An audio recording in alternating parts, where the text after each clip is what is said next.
The egg freezing process is a pretty straightforward process. The first thing is when you're undergoing social freezing is to have ovarian reserve testing. And there's ways to check for your ovarian reserve. There are blood tests to look at your hormones. There's one hormone called anti-Müllerian hormone, which gives an idea of what your long-term reserve is like, as well as having an ultrasound to look to see how many resting follicles or antral follicles you have resting at the beginning of your period. Once you have a screening process and everything looks like you still have a good, healthy reserve of eggs, the actual procedure to freeze eggs is very quick. From start to finish, it may take about 10 to 12 days. At the time of the retrieval, which is done either under local or IV sedation, mostly here in the US is under IV sedation. The procedure itself takes about 20 to 30 minutes from start to finish. And then recovery is about another 30 to 40 minutes. And at that time, we will be able to let you know how many eggs we're actually able to retrieve.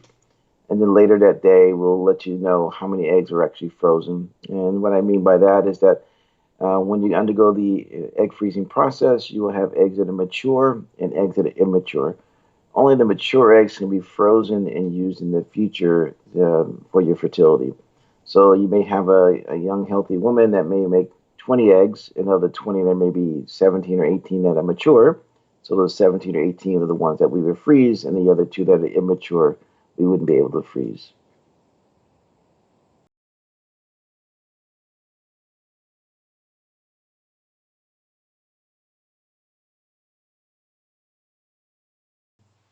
How many eggs are able to be retrieved depends upon the ovarian reserve of the person who's undergoing the freezing. So, for example, we don't want to make too many eggs because if you make too many eggs, many times those eggs aren't healthy. And you have to worry about a condition called ovarian hyperstimulation syndrome, where if you make too many eggs, a woman could get very bloated and in very rare cases can end up in the hospital. So the average number of eggs that we shoot for is anywhere between 15 to 20. Now, some women will make less, some women will make more. But as long as you make a good number in a safe range, that's fine. The woman who makes few eggs, such as two or three, those may be enough to help her have a child in the future. But we do have conversations about considering doing the process again to make sure you have a good number of eggs. And everyone says, well, what's a good number of eggs? Most people will say about 15 to 20 eggs. Now, that depends upon your age because a young woman that has good quality eggs may only need 6 to 8 eggs, whereas a woman who's in her early 40s, she may need, 20 eggs.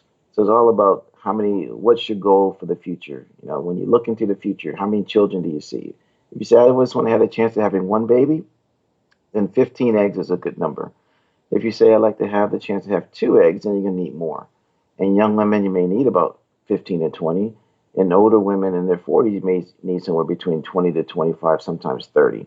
So it all depends upon your egg reserve, your future goals, and your physician will be able to help you identify what's the best number of eggs for you.